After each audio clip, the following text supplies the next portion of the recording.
Hello everyone, welcome to Pragyan the competitive class. আজকে আমি আবারও একটি নতুন ক্লাস নিয়ে চলে এসেছি। আজকের ক্লাসটি বেশ গুরুত্বপূর্ণ। আমরা ছোট থেকে পড়ে এসেছি যে একে চন্দ্র, দুয়ে পক্ষ, তিনে নেত্র, চারে বেদ, পাঁচে পঞ্চবান, ছয়ে ঋতু, সাতে সমুদ্র, আটে অষ্টবসু এবং নয়ে নবগ্রহ ও দশের দিক। এই যে বিষয়গুলো এখানে দেখো যে চারই বেদ অর্থাৎ চারটি বেদ কী কী, পাঁচে পঞ্চবানের পাঁচটি বান কী কী, এই ধরনের প্রশ্ন কিন্তু আমাদের ইন্টারভিউতে করা হয়। তো বেশ গুরুত্বপূর্ণ আজকের ক্লাস, তোমরা প্রথম থেকে শেষ পর্যন্ত দেখো। আমি প্রত্যেকটা বিষয় ধরে ধরে আজকে কিন্তু বুঝিয়ে দেব। তাহলে চলো আজকের ক্লাস শুরু করা যাক। তাহলে প্রথমেই আমরা যেটা পড়ে থাকি যে একে চন্দ্র। একে চন্দ্র মানে কি না, পৃথিবীর একমাত্র উপগ্রহ চাঁদকে বোঝায় এই একে চন্দ্রের মাধ্যমে। দ্বিতীয় হচ্ছে দুয়ে পক্ষ। দুয়ে পক্ষ মানে কি, দুটি পক্ষ। একটি চান্দ্র মাস কমপ্লিট হতে আমাদের দুটি পক্ষের প্রয়োজন। কি কি পক্ষ না, কৃষ্ণপক্ষ আর শুক্লপক্ষ। এরপর কৃষ্ণপক্ষ কাকে বলে, মানে কোন সময়টাকে বলে, অনেকেরই কিন্তু কনফিউশন থাকে। দেখো, পূর্ণিমা থেকে যে একটি পূর্ণিমা শুরু হবে তারপরের যে অমাবস্যাটি আসবে, তাহলে সেই মধ্যের যে সময়টাকে 15 দিনকেই আমরা কিন্তু বলছি কৃষ্ণপক্ষ। অর্থাৎ পূর্ণিমা থেকে অমাবস্যা পর্যন্ত যে 15 দিন তাকে আমরা বলছি কৃষ্ণপক্ষ। আর শুক্লপক্ষ কাকে বলে না, অমাবস্যা থেকে পূর্ণিমা পর্যন্ত যে 15 দিন তাকে বলছি আমরা শুক্লপক্ষ। ঠিক আছে, পরবর্তী দেখো যে তিনে নেত্র। তিনে নেত্র কী কী না, তিনটে চক্ষুকে বোঝাচ্ছে। কোন কোন তিন চক্ষু না, দুটি আমাদের যে সাধারণ চক্ষু বা যে স্বাভাবিক চোখ আমাদের সেই দুটি, এবং আরেকটি হচ্ছে জ্ঞান চক্ষুকে বোঝাচ্ছে তিনে নেত্রর দ্বারা। ওকে, পরবর্তী দেখো চারে বেদ। চারে বেদে চারটি বেদ অর্থাৎ হিন্দু ধর্মের যে প্রধান চারটি বেদ তার কথা বলা হয়েছে। কি কি সেই চারটি বেদ? প্রথম হচ্ছে ঋগ্বেদ, যেটি হচ্ছে প্রাচীনতম বেদ। ঠিক আছে, ঋগ্বেদ আমাদের প্রাচীনতম বেদ। নেক্সট হচ্ছে সামবেদ। সামবেদের মধ্যে কি কি আছে না, বিভিন্ন গান, স্তোত্র, এইগুলো কিন্তু সামবেদের মধ্যে রয়েছে।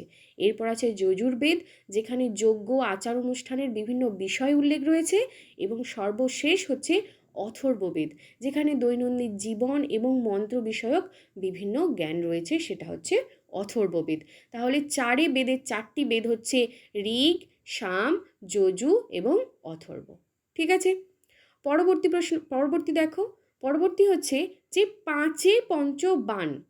পাঁচে পঞ্চবান কি কি না, সম্মোহন, উন্মাদন, শোষণ, তাপন, স্তম্ভন। এই পাঁচটি হচ্ছে কামবান, অর্থাৎ কামদেবের যে পাঁচটি বান বা স্বর, সেটাকেই কিন্তু এই পঞ্চবাণের দ্বারা নিরোধ করা হচ্ছে। ঠিক আছে, পরবর্তী হচ্ছে কি না, ছয়ে ঋতু, অর্থাৎ আমাদের যে ছটি ঋতু সেগুলোকেই বোঝাচ্ছে এই ছয় ঋতুর দ্বারা। কি কি সেই ছটি ঋতু না, গ্রীষ্ম, বর্ষা, শরৎ, হেমন্ত, শীত এবং বসন্ত। এই ছটা ঋতুকেই কিন্তু ছয় ঋতুর দ্বারা বোঝাচ্ছে। এরপর হচ্ছে সাতে সমুদ্র। এই সাতটি সমুদ্র কিন্তু এই পাঁচটি মহাসাগরকে বোঝায় না, এগুলো কিন্তু আলাদা। তাহলে কি কি সেই সাতটা সমুদ্র না, প্রথম হচ্ছে লবণ, নেক্সট হচ্ছে ইক্ষুরস, নেক্সট সুরা, নেক্সট হচ্ছে ঘৃত, নেক্সট দধি, ক্ষীর এবং স্বাদুদক, যেটাকে আমরা মিষ্টি জলের সমুদ্র বলি, সেটাকে আমরা স্বাদুদক দ্বারা ডিনোট করি। ঠিক আছে, তাহলে এখানে লবণ, ইক্ষুরস, সুরা, ঘৃত, দধি, ক্ষীর এবং স্বাদুদক। নেক্সট হচ্ছে যে আটে অষ্টবসু। এই আটজন বসু কে কে ছিলেন? দেখো, ধর, ধ্রুব, সোম, অহ, অনিল, অনল, প্রত্যুষ এবং প্রভাস। এই আটজন হচ্ছেন অষ্টবসু। এই অষ্টবসু কারা না, দক্ষের কন্যা ও ধর্মদেবের স্ত্রী বসুর গর্ভে জন্মেছিলেন এই আটজন সন্তান, তাদেরকে একসাথে আমরা অষ্টবসু বলি। এই অষ্টবসু আসলে হচ্ছে যে প্রকৃতির বিভিন্ন মৌলিক উপাদানকে প্রতিনিধিত্ব করে, যেগুলো হচ্ছে পৃথিবী, জল, অগ্নি, বায়ু, আকাশ, সূর্য, চন্দ্র এবং নক্ষত্র। ঠিক আছে, পরবর্তী হচ্ছে নয়ে নবগ্রহ। তাহলে এই নটি গ্রহ কি কি?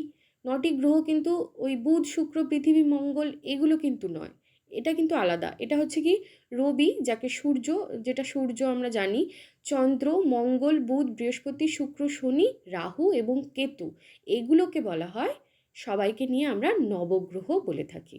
ঠিক আছে, পরবর্তী হচ্ছে যে 10-এর দিক, অর্থাৎ 10টি দিককে ডিনোট করে। কি কি সেই 10 দিক?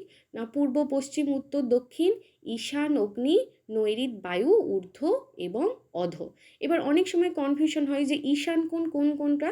না সেটা হচ্ছে উত্তর পূর্ব, যে অর্থাৎ নর্থ ইস্ট যে কোনটা, সেটাকে বলছি আমরা ঈশান কোণ, অর্থাৎ উত্তর ও পূর্বের মধ্যবর্তী কোণকে বলছি ঈশান কোণ। পরবর্তী অগ্নি কোনটা? না অগ্নি হচ্ছে সাউথ ইস্ট, অর্থাৎ দক্ষিণ ও পূর্ব দিকের যে মধ্যবর্তী কোণটা সেটাকে আমরা বলছি অগ্নিকোণ। নেক্সট হচ্ছে নৈঋত কোণটা?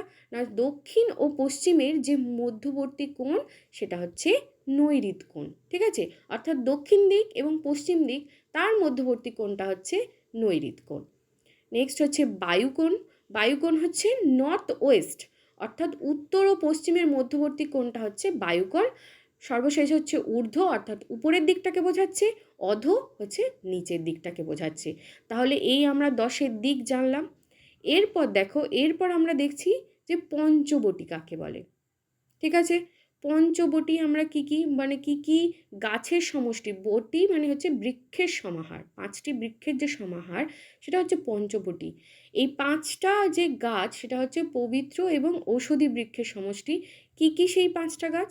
প্রথম হচ্ছে অশ্বত্থ, বেল, বট, অশোক এবং আমলকি। ঠিক আছে, অনেক সময় অশোকের জায়গায় নিমের কথাও বলা হয়। ওকে, তাহলে পঞ্চবটী হচ্ছে অশ্বত্থ, বেল, বট, অশোক এবং আমলকি। পরবর্তী হচ্ছে পঞ্চভূত কি? না পঞ্চভূত হচ্ছে হিন্দু দর্শন ও আয়ুর্বেদ শাস্ত্র অনুযায়ী মহাবিশ্ব এবং মানবদেহ গঠনের 5টি মৌলিক উপাদান। কি সেই 5টি উপাদান? না ক্ষিতি, অপ, তেজ, মরুত এবং বোম। অর্থাৎ ক্ষিতি বলতে পৃথিবীকে বোঝাচ্ছে, অপ মানে হচ্ছে জল, তেজ মানে হচ্ছে অগ্নি, মরুত হচ্ছে বায়ু, বোম হচ্ছে আকাশ। ঠিক আছে, এই 5টি বিষয় নিয়ে হচ্ছে পঞ্চভূত। পরবর্তী দেখো যে পঞ্চশস্য কি পঞ্চশস্য? 5টি বিশেষ ধরনের যে শস্যের সমাহার তাকেই পঞ্চশস্য বলছি। সেগুলো হচ্ছে ধান, যব, মাসকলাই, তিল এবং মুগ। ঠিক আছে, এই পঞ্চশস্য এই 5টি শস্য নিয়েই বোঝায়। সর্বশেষ পঞ্চেন্দ্রিয়, তোমরা সকলেই জানো পঞ্চেন্দ্রিয় হচ্ছে মানুষের বাহ্যিক জগতের অনুভব করার জন্য যে 5টি প্রধান জ্ঞানেন্দ্রিয়। চক্ষু মানে চোখ, কর্ণ মানে কান, নাসিকা, জিহ্বা এবং ত্বক।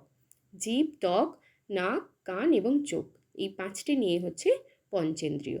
ঠিক আছে, তাহলে আজকের ক্লাস এই পর্যন্তই। এই ক্লাস কিন্তু খুবই গুরুত্বপূর্ণ, তোমাদের যে কোনো বিষয় কিন্তু জিজ্ঞেস করা হতে পারে।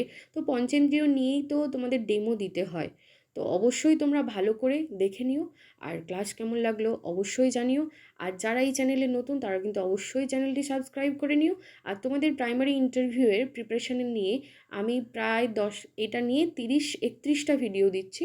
তো তোমরা যারা ফোল্ডারটা দেখতে চাও, ওখানে প্লেলিস্ট করা আছে প্রাইমারি ইন্টারভিউ প্রিপারেশন 2026 এই নেম দিয়ে, তোমরা অবশ্যই কিন্তু সেখানে গিয়ে সমস্ত ক্লাসগুলো একবার দেখে নিতে পারো। ঠিক আছে, তাহলে আজকে এই পর্যন্তই। Thank you.